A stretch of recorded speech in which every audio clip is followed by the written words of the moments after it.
الشيطان الرجيم. بسم الله الرحمن الرحيم.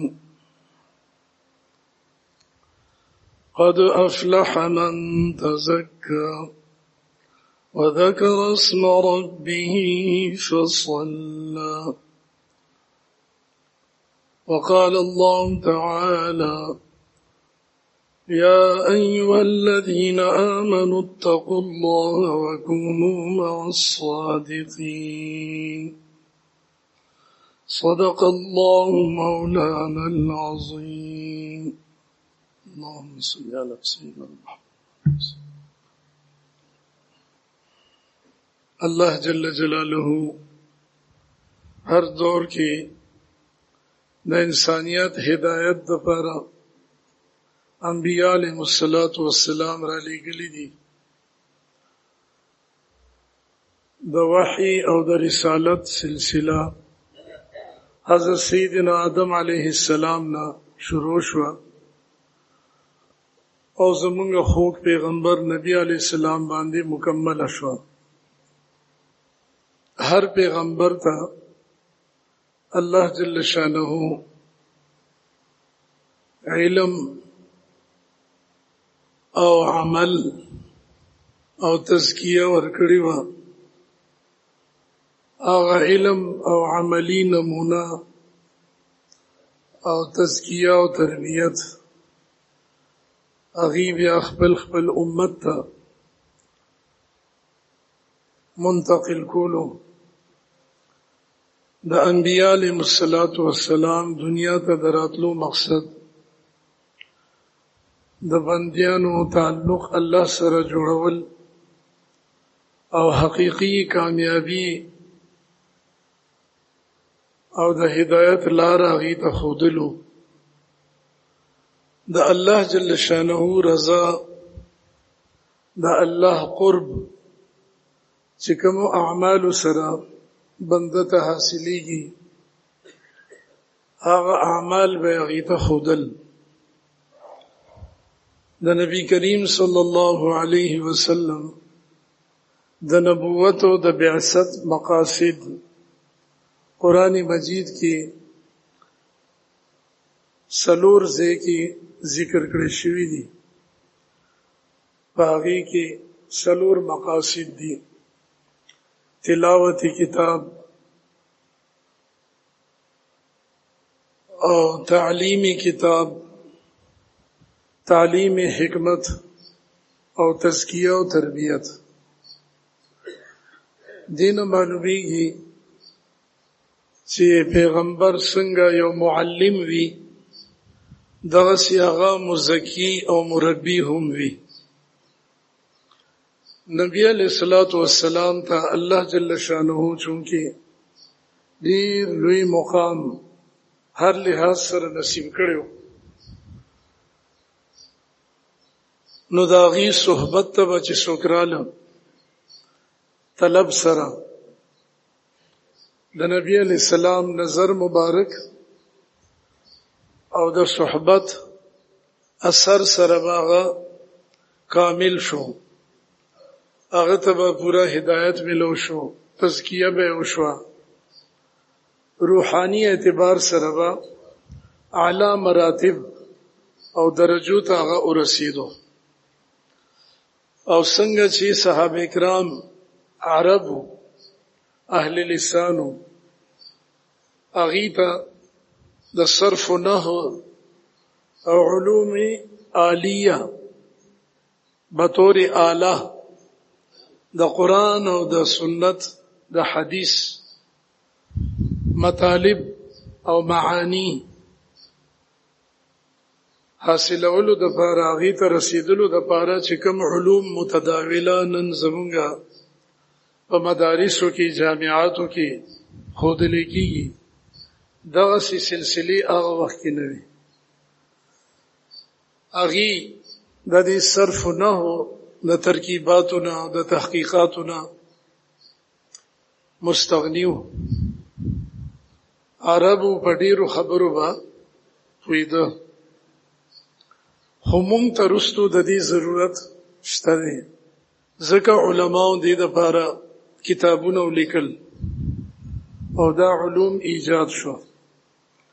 خدا مقاصد نه دي، مقصد ته د رسیدو یو وسیله ده چې قرآن او حدیث باندې سړی پوه شي، د هغې صحیح عبارت وي، صحیح ترجمه وکړي، صحیح مطالب او د قرآن تفسیر باندې پوه شي. دغسې هغې ته د دې ډیرو ریاضتونو د مجاهدو هم ضرورت نو، کوم چې نن مونږ کوو د تربیت او د تزکیې په سلسله کې. اوس مشایخ خپلو متوسلینو ته او مریدینو ته اذکار ښیي، مختلفو طریقو سره د هغې تربیت کوي. د نبی علیہ الصلوۃ والسلام مبارکی زمانې نه چې څومره بعد او لرېوالی کیږي، دومره فتنې او په دین کې سستی دا زیاتیږي. هغه بهترینه زمانه وه، خیر القرون هغې ته ویلی شوی دی، په ټولو زمانو کې بهترینه زمانه، په ټولو جماعتونو کې بهترین جماعت صحابه کرام رضی الله عنهم، او ټولو انبیاو کې بهترین امت نبی علیہ السلام. نو دا خیر الله هغې ته جمع کړی و، او د دغې په وجه د هغې تربیت او اصلاح به تزکیه به زر کېده. خو بیا د فتنو او د غفلت د زیاتوالي د وجې مجاهدات او ریاضات هم زیات شو، او د تزکیې دپاره دا ترتیبات شروع شو. څنګه چې د دینی علم حاصلولو دپاره نن مختلف ترتیبات دي، دغسې اصلاحي نظم کې هم طریقې راغلي. مقصود خو څنګه چې د صحابه کرامو د الله رضا او د الله قرب، اوس هم هغه مقصود دی، خدایي د لارې او د ترتیبات بیا رستو نور هم قائم شو زموږ د کمزورۍ د وجې. قرآن مجید کې او حدیث کې مختلف الفاظ راغلي دي، تربیت تزکیه د دې لپاره. دیتا احسان هم ویلے کیږي، تزکیه هم ویلے کیږي، او دیتا خلق عظیم یا خلق حسن، بہترین اخلاق، دا هم یو تعبیر د تصوف د تزکیه ده. خو رستو متاخرینو کې دې دپاره یو لفظ متعارف شو، تصوف. باب تفاعل نه دی، په دې کې د تکلف ماده وي، په تکلف سره مجاهدی سره د زړه صفایي حاصلول تصوف. او بعض حضرات د دې معنی کوي چې تصوف د صوف نه دی، د وړې اونی د وړې لباس اغوستل استعمالول دیتم تصوف وي. لکه حسن بصری رحمت الله علیه فرمایي چې ما 80 صحابه کرام سره ملاقات کړې دي، جلیل القدر تابعی دي، او ټولو با د صوف او د وړې لباس استعمالو. بهرحال دا د تصوف د پاره لازمی چیز نه دی، خدا به یو ساده بے تکلف لباسو، دا به استعمالولو د الله نیک بندیانو، عابدانو، زاهدانو. نو د دې وجه نه هم دا لفظ رایج شو او مشهور شو. بعضی خلق اشکال کوي چې تصوف خو اخوانو قرآن او حدیث کې د دې تذکرہ نشته، صحابه کرامو دور کې نشته، نو دا نوې چیز ایجاد شو. هما ارزو کو چې تعبیرات مختلف دي، مقصود هغه دی چې کوم قرآن او حدیث کې ذکر شوی دی. قرآن مجید کې الله تعالی د احسان ذکر کړی دی. سورة النحل کې فرمای ان الله یأمر بالعدل والإحسان وإیتاء ذی القربى. الله تعالی حکم کوي بندیانو ته چې تاسو انصاف کوئ، احسان کوئ، رشتہ دارانو خپلوانو ته ورکوئ، هغه باندې خرج کوئ. د دې دریو خبرو حکم دی او د دریو سيزونو نه منې کړی دی. دا یو جامع آیت ته. حضرت عمر ابن عبدالعزیز رحمت الله علیه بعد جمعې خطبه کې دا ویلو، هغه نه پس اکثر خطیبان هم دا آیت وایي خطبه کې. نو دې کې چې دا احسان دی، حضرات علما او مفسرین لیکي چې دا هم دغه تصوف او تزکیه ده. د احسان ماده حسن دی. حسن خوبی او خایست وي په عمل کې، په عبادتو کې چې حسن پیدا شي، دغه احسان دی. او دې کې د اخلاص معنی هم ده چې اخلاص پیدا شي، نو دغه حسن دی او خوبی ده د عبادت. که یو د دین کار کې یو شعبه کې اخلاص نه نو هغه کې حسن هم نشته.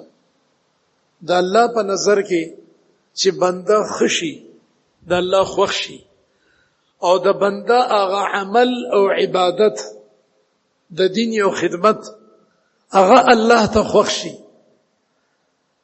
نو بس دا د هغه خوبی ده او د حسن دی. خو که د الله هغه بنده خوښ نشو نو هیڅ فایده نشته. که هغه خلکو ته ډیر ښکاري، خپل نظر کې ډیر خي چې زه حسینه ما، جمیله ما، حسن دی راکې، یا زما خبرې ډیره خسته دي، الله جل شانو زړه ته او نیت ته او دننه چې کومې جذبې سره یو سړی خبره کوي یا عمل کوي هغه ته ګوري. نو په عمل کې حسن دا احسان دی، او حقیقی حسن اخلاص سره راځي. نو احسان او اخلاص دا دواړه لازم ملزوم دي. محسن او محسنین دا د الله محبوب بندیان دي. والله يحب المحسنین قرآن کې راځي ليبلوكم ايكم احسن عملا. الله پاک تاسو ازمایش او امتحان کې چې تاسو کې بهترین عمل څوک کوي، او چې څوک بهترین او خسته عمل کوي دا د خدای دوستان دي، محبوبین دي. نو حسن عمل، حسن نیت او اخلاص دا بنیاد دی د ټول دین د عبادتو او د دین د شعبو. نو دا سلوک ته، دا تصوف ته چې قرآن کې ذکر رالو. دغه سي د تزکیه آیتونه ډیر دي. سوره طه کې الله د جنت ذکر کوي او فرمایي وذالک جزاء من تزکا. دا جنت دا غي بدل دا غي ته به ملاويږي چې تزکیه کړي، خپل زړه، روح او باطن دا پاک کړي، پدې کې د ګناه زنګ ني، او پسړه کې چې کوم قلبی او روحانی بیماری دي هغه ني، خیانت ني، تکبر ني، بغض ني، کینه ني، د مال محبت ني، عجب او خود پسندی ني، لوی ني. نو دا تزکیه ده. چا چې تزکیه او کاغی ته به دا جنت ملاویږي. او د سوره الاعلى آیت مویلو مشهور آیتونه دي تاسو اوري علماؤنا. قد افلح من تزکا. سورة الشمس کې فرمایي قد افلح من زکاها. دا تزکیه کې چې څوک لګیای، مهنت مشقت کوي، دا کامیاب دي. او سورة النجم کې الله فرمایي فلا تزکوا انفسکم خپل تزکیه م بیانوي، د تزکیه دعوه مکوي چې زما تزکیه شوی ده. خپل نفس نه به همیشه بدګماني کې، نفس سره به ذات سره به همیشه بدګمانه او په نورو مسلمانانو ورونو به همیشه نیک ګمان کې. دا کامیابی ده او ترقی ده. خو چې ځان ته دی خو ویلو بل ته د سپکو کته، نو دا بیا تنزل دی او سړی بیا ښکته راځي، د الله د نظر نه غورځي. भरोसा कुछ नहीं इस नफ्स अम्मारा का ए जाहिद, फरिश्ता भी ये हो जाए तो इससे बदगुमा रहना. دی نفس باندې بالکل भरोसा ونکي او دنه مطمئن نشي، اے زاهد او عابده. کدا فرشتم جوړ شي ته وی چې زه خو بالکل فرشته ما یا زما نفس بزرگ شو، بیا بدګمانی کوا چې دته موقع ملو شي، گرمایش ملو شي، نو بس دی وسرو چتای. دا غمار دی مولانا رومی فرمای چې یخنی وشي نو داسې پروتي لګه چې مړ دی، او چې لګ نور او گرمایش ورته ورسی نو بیا سرو چت کی چې زه مړ نه ما ژوندې. نو دینی ماحول کې د ذکر الله په ماحول کې ذاکر چې ذکر کوي نو د باندې باد سرسر او تیز یخ هوا لګي، نو دې د سر کې دي ګړبړ نه کوي. خو چې د ګناو د غفلت ماحول ته لاړ شي نو دې بیا فورن اوچت شي چې ګرم شي، د ډولکی ډنګ دی ووري بس بیا بس شي، بیا ته صبر نه کیږي.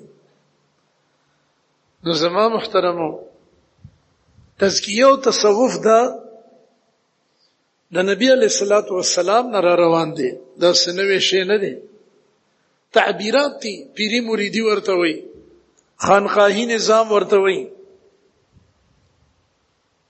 حسن بصری رحمت الله علینا دا نظام را روان دي، او داغي خلیفہ او مرید د خانقاه جوړه کړی و. د هغه خیر القرون په وخت کې دا سه اجتماع، تربیت، خانقاه دا نظام موجود و.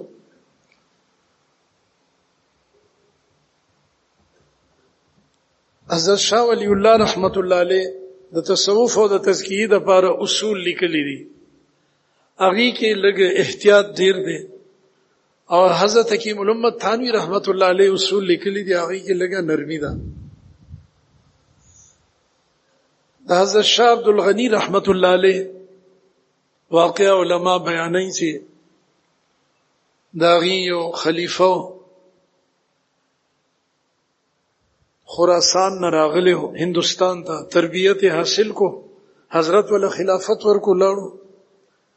د حضرت اولاد کې داسې څوک طالب پیدا نشو چې هغه د دولت حاصل کړي وي. رستو بیا داغي او نسیو هغه کې دا فکر پیدا شو چې وګوره دا دولت نور یوړو زمونږ نیکنه او مونږه محروم پاتې شو. نو هغه بیا تاسو کو چې د حضرت دی وختي سو خلیفہ شته، چا ورته پته ورکړه چې فلانی ځای کې داغي خلیفہ دی. التورلو هغه ته چې پته ولګی دا زما د حضرت نصیر روان دی، نو هغه شیخ بهر ته د علاقینا آبادین وروته او ځان سره ډیر مریدان او معتقدین او د علاقې خلک یو ذکر او استقبال لپاره ودرېدو، او ډیر دوم دام سره شان سره داغي استقبال یو کو، با عزت طریقې سره راوستو خانقاه ته او خسته زی ولا ورکو اکرام احترام سره. نو بیا اغي ارزو کو چې حضرت زخو د خپل نیکه هغه دولت اخیستو لراغلی ما، تاسو خو زدلته د یو بهترین محترم ملما په انداز کې وساتلم، نو داسې خو ما ته هغه دولت نشي حاصلې دي، مال سه اعمال راکې، سه خدمات راکې چې زما اصلاح وشي، تربیت وشي. هغه ویل خا ما ویل کته اسیر اغله دلته ملاقات لو سیدوله نو بیا چې دې د پر راغله نو بیا غلط لړشه او دا خلک چې راځي هغه د پر د دسماتي د لوټي روړه هغه ماتوا او دسماتي زیده الته کې دا خدمت کوه انته کینولو سو وخت چې تیر شو سو میاشتې نو بیا یو زنانه واغیبه صفائی وکوا کچرا او هغه غند وغیرہ به یو ټوکره کې واچول او لري به غرزول حضرت ورته فرمایل چې دی صاحب زاده سره نږدې تیر شه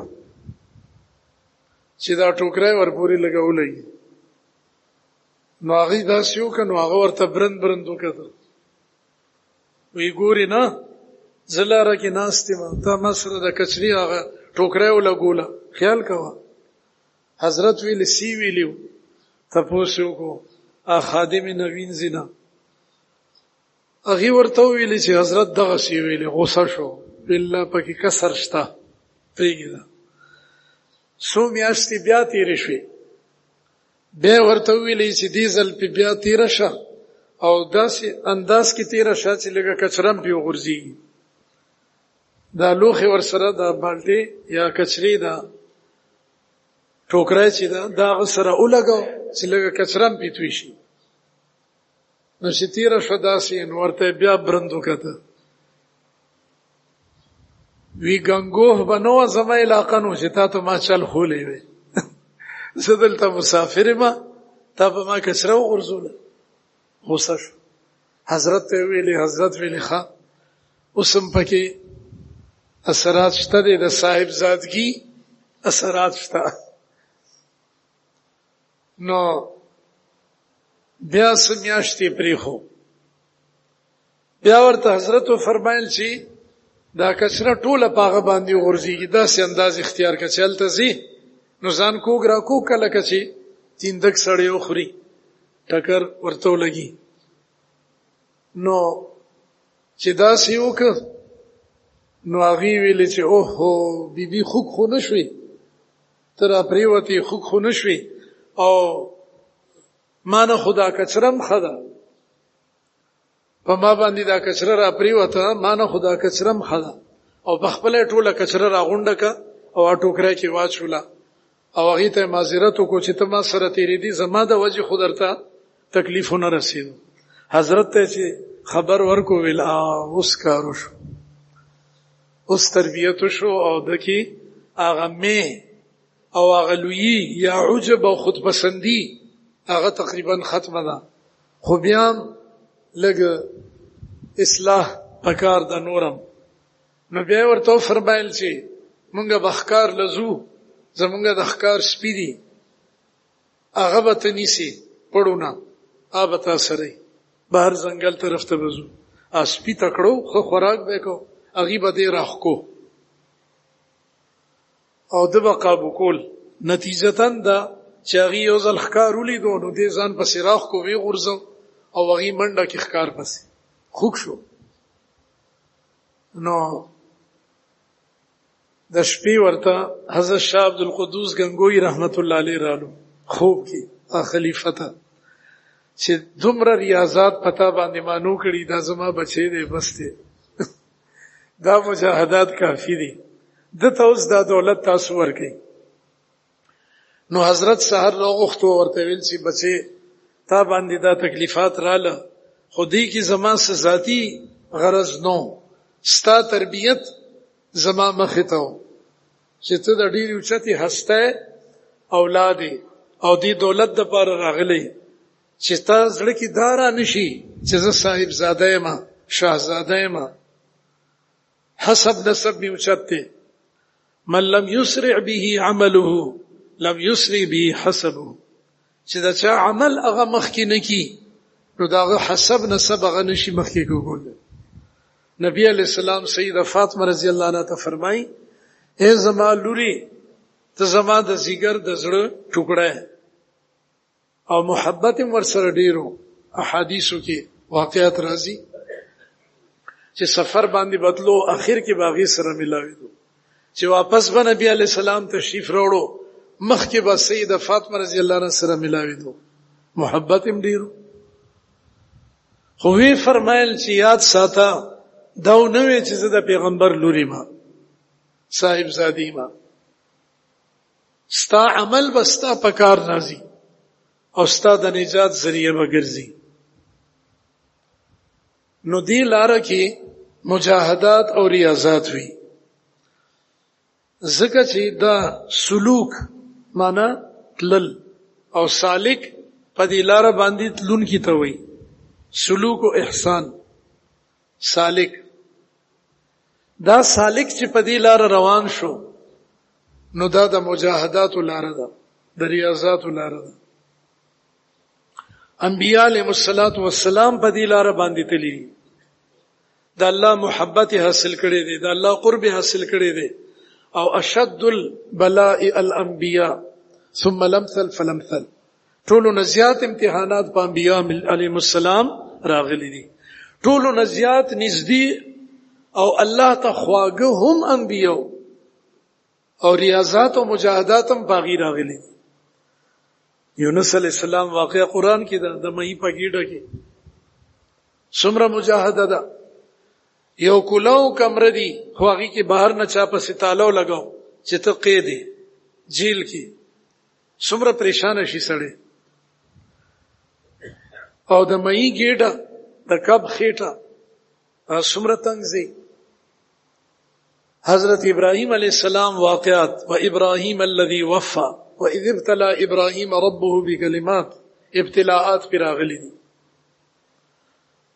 د خزه او د بچی جدائی زوی علالول او پاور کې وګرځول شو نمرود هجرت باندې مجبور شو څه تکلیفات دي زکریا علیہ السلام د يهوديانو نتنګو یحیی علیہ السلام زوی هغه به ډیر پریشان کول او اخر کې پلار او زوی دواړه جلیل القدر پیغمبرانی قتل ک زکریا علیہ السلام خو په ارد و ټوکړي کو لوط علیہ السلام باندې قوم نه څومره پریشانه را لې نوح علیہ السلام واقعات دي موسی علیہ السلام څومره مجاهدات کړی دي او ټولو نزيات نبی علیہ السلام تکلیفونه تیر کړی دي نو دی لاره کې مجاهدات دي خودی مجاهداتو کې الله جل شانه خپل بنده ته هغه سکون قلب او هغه آرام نصیب کړي طمانینت او اطمینان نصیب کړي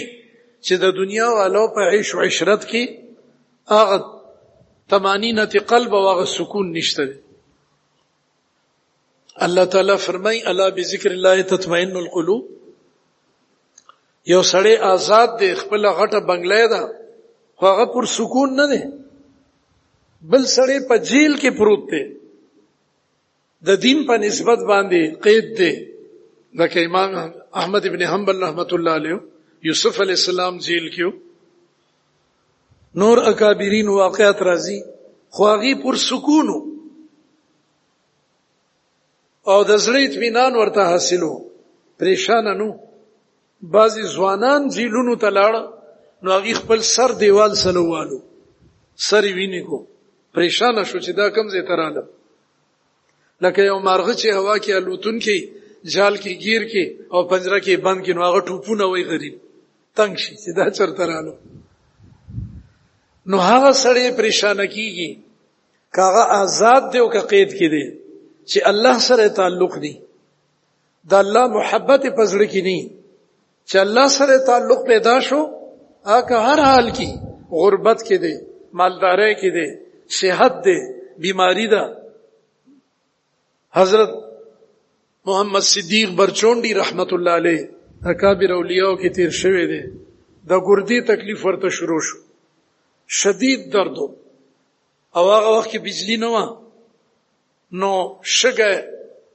په خپل حجره کې کچا کمره و شګه پکې وړول او پاغي باندې به او به چړکاو کې لګا یا خبشه کمیس به اوخ کو د ګردی د درد د وجبه پاغي لوغړېدو او دا اشعار به ویل لطف سجن دم بدم قهر سجن گاه گاه این بھی سجنوا ہوا اون بھی سجنوا ہوا. دیکھیں فارسیم دا اور سرائکی جب ہم دا حضرت جب سرائکی ہوا سجن سرائکی کی محبوب تو ہوئی محبوبی حقیقی مراد دے اللہ دا اللہ لطف او کرم او انعامات دم بدم ہر سا کی ہر وقت پا ما باندې مرکوز دی او نازلی او داغه قهر او ناراضگی یا داغه د طرف نه امتحان او تکلیف گاہ گاہ دا کله کله این بھی سجنوا ہوا که پا ما باندې هغه تکلیف را لګلې دی نو په دې حالت کې زما محبوب ډیر خسته دی او زما خوښ دی اون بھی سجنوا ہوا او که د راحت حالت او د صحت هغه کې مزه الله نه خوشاله یا صبر دی یا شکر دی د بنده مومن زندګۍ کې دا دو صفات وي دې دو صفات سره دغه زندگی تیریږي. نبی علیہ السلام فرمای دا دو زما سورلې دي صبر او شکر د دې په ذریعہ به رب ته نږدې کیږم او رسم به یا الله یو وخت کې مال خوراک راکې قوت چې زه په ژوندې ما چې ستا شکر وکم بل وخت کې زه د فاقې سره ما د انبیاء فاقه او فقر او تنګي هغه اختیاري جبري نه الله ورته اختیار ورکړي چې زه صبر وکم یو وخت کې شکر بل وخت کې صبر. نو دومره شدید درد د ګردی چې پچا تیری هغه ته پته آرام نه پریدي تړپاویږي سړی تړقیږي او دا حالت کې مغه د الله ناراضي دي.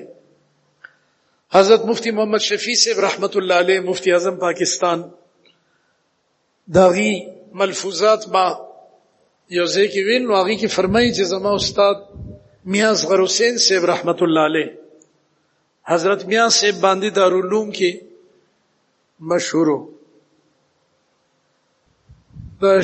دارالعلوم دیوبند شیخ التفسیرو نو یغی یو ځل ډیر سخت بیمار شو تبه وا خو ډیره شدید تبه وا داسې تبه وا چې هغه کې به بیهوش شو. حضرت زه مزاج پرسی د پاره حاضر شوم نو ما ورته ویل چې حضرت څه حالم دی کله به بیهوش او کله به هوش کې رالو چې هوش کې نو ما ورته ویل چې حضرت مزاج شریف څنګه دی څنګه حال دی وی فرمایل چې الحمدلله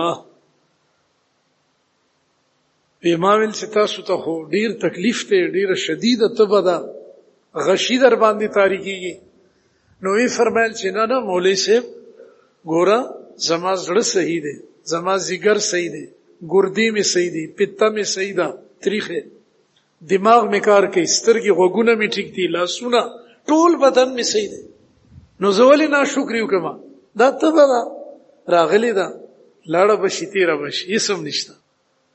یو بزرگ باندې شرم حمله وکا خېټه ولوش رولا او ډیر شدید زخمی خلک چې را افسوس وکاو هغه ول زما ټول بدن صحیح دی دا لږ زخم دی خېټه کې به الله به ټیک کی خیر دی او کدینه زما مرګ لیکل شوی را بشي او مرګ په خپل وخت باندې راځي نو شکایت ولیو کوم د الله نه اچ ما ناراضی زغه هر حال کې راضی ما دا کیفیت کتابونو کې نه ملاوي تقریرونو کې نه ملاوي جلسوں کې نه ملاوي نہ کتابوں سے نوازوں سے نظر سے پیدا دین ہوتا ہے بزرگوں کی نظر سے پیدا نگاہ ولی میں وہ تأثیر دیکھی بدلتی ہزاروں کی تقدیر دیکھی. دا نبی علیہ الصلوۃ والسلام نظر مبارک پر صحابہ کرامو پریوتو جہاں جہاں نظر پڑی وہیں وہیں سحر ہوئی جہاں نظر نہیں پڑی وہیں ہے رات آج تک. نبی علیہ السلام بچلان دیو کته زمکه ته شرف او عزت ملو شو پاسمانونو باندې به فخر کولو زمکه او چې اسمان طرف ته به وکته اسمان به پس تبزمکه پس خیدا چې تا ته خوږ پیغمبر ګوري قد نرى تقلب وجهك في السماء لا اقسم بهذا البلد کبر ګوري کپزمکه قدم یګدي الله داغي تذکری کوي دومره اوچت نظرو صحابه کرامو باندې بچ پریوتو هغه نظر به داغي زړه او روح ته ورسېدو، پاک صفا وشو، پاکیزه وشو، مطهر مشین او معطر بدن او نظرو، اوچت نظرو د الله جلال او جمال ته به هر وخت کته. نو هغه کیفیت سره به چې صحابه کرامو ته وکته مجمع ته باغی با سر پریوت چې څومره تقوی دومره خبره او نظر کې اثر وي. اهل نظر او اهل دل سره چې کینی داغي اثرات په پتا باندې پروزي. علما لیکي او بزرگان دین چې د دې زړه نه هر وخت شعاګانی اوزي، دا که خزړی صفای نو داغي خ اثرات په زړونو باندې پروزي، او که خراب زړه والا سره کې ناشتي لکه مثالونه حدیث کې راغلي دي د عطار دکان او د لوهار او د ترکان بټه، نو هغه سي اثرات په پتا پروزي. نو نبی علیہ الصلوۃ والسلام با پاغي باندې هغه توجه اچولا، اثر به منتقل کو، او بیا څنګه چې جبرئیل امین درې ځلې سینې سره نبی علیہ السلام اوله ګولو چې وحی په پړم بي ځل راتله غار حرا کې. باب کې فکان بدء الوحی الی رسول الله صلی الله علیه وسلم. امام بخاری رحمت الله علیه د دین ابتدا کړی، ځکه چې وحی د دین بنیاد ده. کتاب الایمان او کتاب الطهارت سنن او جوامع ترتیب نه خلاف دا ترتیب اختیار کړی دی، دا غي او غیر نظر وحی بنیاد دی. نو چې کله وحی بنیادی راتلا جبرئیل امین سیدی سره لګول، علوم او روحانیت ورته منتقل کو، بیا نبی علیہ السلام صحابه کرامو ته منتقل کو. صحابه کرام به چې چرته لاړ او بچا به نظر واچو اغي کی باغه اثر رالو. اکابرین دیوبند کې یو بزرګو زمونږه غنومي زما زین نو وته، اغي ذکر کو ډیر تنهایی کې، او بهر ته چروته د خپلې کمرې نه نو یو سپې مخې ته رالو، هغه ته وکړه. غالبا مولانا جلال الدین رومی رحمت الله علیه واقعا لیکلی، هغه سپې شیخ الکلاب جوړ شو. مولانا حکیم اختر صاحب نور الله مرقده مجالس ته وزت لما کراچۍ کې، نو اغینم بیان کې دا خبرې ما اوریدې بالمشافه ویل هغه سپې شیخ الکلاب جوړ شو. د سپو شیخ هغه سپې به چې کوم ځای کې ناستو سپې به ټول چاپیره شو، چپ چاپ با ادب بکې ناست. سپو کې شعور دی، هر چیز کې شعور دی.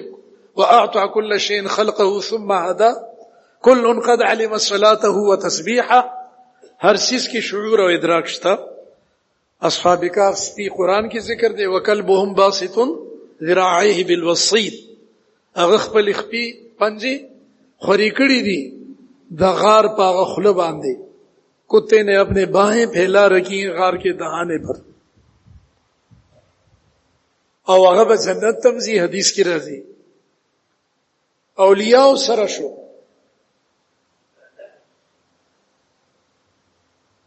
پسر نوح با بدان بنشست، خاندان نبوتش گم شد. اصحاب کهف سگ اصحاب کهف روز چند بانے کا نشست مردم شد. مولانا رومی فرمایي چې د نوح علی السلام زوی به کافرانو کې ناستو پاسې دو کافر د دنیا نه لاړو، غرق شو. او د اصحاب کهف سپه اولیاء سره شو، انسان به نه جوړیږي، قیامت پر ورځ به جنت ته ځي. دا د اولیاء د صالحینو د صحبت کمال دی. نو د نبی علیہ الصلوۃ والسلام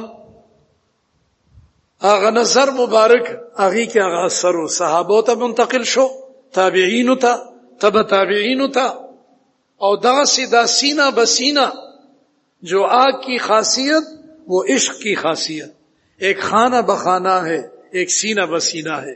اور د یو کور نه بل کور ته، د یو ځای نه بل ځای ته منتقل کیږي لګي. دغسې د الله د محبت اور دا او دا شمع دا په سینو په زړه کې روښانه کیږي، د زړونو نه، د اولیاء د اتقیاء د زړونو نه یو زړه نه بل زړه ته منتقل کیږي. دا زما محترمو، زمونږ دا سالانه روحانی تربیتی اجتماع زمونږ د عظیم الشان مرکز کې الحمدللہ بیا قائم شوا. دی اجتماعاتو کې تربیت کیږي، دی کې اولیاء صلحاء راځي، اغي سره چکینه فائدہ ده، دا غي زیارت چې وشي فائدہ ده، دا غي مونږ چې ان شاء الله خبري وورو اغي سره مونږ د الله نوم والو فائدہ ده، دا غي دعاګانو کې چې مونږ شریک شو زمونږه حصہ پکې راشي فائدہ ده. دا اجتماع او دا مرکز انتهایی مبارک دی، او دا کال پس نه بلکې الحمدللہ پورا کال دلته د ذکر او د تربیت نظام جاری دی. نو دا زمونږ خوش نصیبی دا خوش قسمته دی. دلته به مونږ خپل وخت قیمتي جوړو، خبرې بنکو، اخوادی خو بنګرزو، انفرادی عبادت یا اجتماعي اعمال پدې کې دا لږ وخت دا مونږ الله لور کو. ټول زندگی دا الله دا، ټول عمر غرا کړی دی، امانت ته، او زمونږ ځواني او صحت امانت ته. الله به د ټولو سوال کوي او تپوس وکړي. خو خاص کر داسې زیته چې لاړ شي نو بیا بل کار نه دی پکار، د دنیا تذکری او لا یعنی د دینه چې انسان ځان وساتي. او هر سړی دی دوی چې زه قربای ما خادم ما زم علم او مخدوم نیم، دا زما مرکز دی، دا زما زیده دارالایمان. حضرت مفتی سے دعوت برکاتهم العالیه سوزل فرمایلی دی دا چې زمونږ د دارالایمان د نوم دام وجدا چې دا د ټولو مسلمانانو زیده، هر مسلمان دل ترات لیشي، بریلوی، دیوبندی، اهل حدیث او د هر طبقه کاغه سیاست سره تعلق لري، که تجارت سره ده، الحمدللہ راځي زمونږ د مراکزو ته. نو دلته به یو بل خدمت کو، یو بل سره محبت او شفقت کو، او دې زنه مدا صفات ځان کې پیدا کو، او بیا وضو، دیانت، صداقت، امانت، خیسته اخلاق، راسګوئی، مزاج کې نرمی، خبرو کې نرمی، پزړه کې د دین د ژوندۍ کولو ګرمي، دا خبرې خسته دي. دا چې رايوځي کې همدا تصوف ته، همدا سلوک او احسان دی، همدا د پیری مریدی مقصود اصلی دی. چې مونږه ترقیو کو تربیت مشي نو د خپل مشایخ او د مشرانو هدایت باندې بچلیګو، اغي چې کوم سبق راکې اب یادو په اغي به عمل کو. دا روحاني نسخې دي، دا زمونږه اسباق دي. که یو حکیم او طبيب چاته نسخه اولی کی قیمتي خسته نسخه طبيب حاذق او هغه جیب کې کی دي او نه ګوري، یا یو ګوري پاغي باندې عمل نه کوي، خوري نه یا خوري هغه سره پریز نه کوي، درجه به درجه د ځان دغه د اثر نه او فائدې نه محروم کوي. نو دغه سیمون ته مشایخ وایي چې د ذکر پابندي کوي او ګناه او د ګناهونو ماحول او داغه د اسبابونو ځان وساتي. لکه بدنظری کبیره ګناه نه ده، صغیره ده، خدا د کبیره وسیله جوړیږي. د زړه کیفیت برباد شي، زړه کې تیار راشي، ویرانی راشي. او قران کې دی لا تقربوا الزنا، زنا ته نزدیکی کیما، د نزدېکت اسباب بدنظری، خبري غیر محرم سره، او دغه سي دا سندري غانا اوریدل، دا د دې اسباب دي. نو موږ به د اسباب معصیت نم ځان ساتو. لکه مجاهده به زړه کې به زلزلہ راځي چې راو به نه کته عادت ته خو ان شاء الله چې لکه مجاهده او کې زور تیر کې کنه بیا به د کتو تسړ نه کی. د دنیا لیلاګانی او حسینا حسین ستا مخ ته دراشي تبه نو ګوري به مسینا الله بداسي او ایمانی قوت ته نصیب کی لګه مجاهده او ریاضت شو کی. نو موږ دلته دا دولت او دا صفت حاصلولو د پاره راغلیو چې مونږ کې تبدیلی راشي. دا رسمی خبره او دلته کې جلسه پرنګي بیانونه نه بلکې هر لمحه او هر اجتماعي عمل د تربیت او د تبدیلی لپاره دی. الله جل شانه دې زموږ د ټولو د حاضری انتهایی قبول کړي. څومره علما مشایخ او زموږ ورونه مسلمانان چې راغلي دي الله دې بهترین جزای خیر ورکړي. او دلته چې څومره شعبې دي د خدماتو هغه کې زموږ ورونه خدماتو کې لګیا دي الله دې هغه تم بهترین جزای خیر ورکړي. او زموږ د اجتماع دی الله جل شانه زموږ د ټولو او د ټول عالم د تربیت ذریعہ او ټول عالم کې د خیر او د هدایت دراتلو ذریعہ وګرځي. آمین. واخر دعوانا الحمدلله.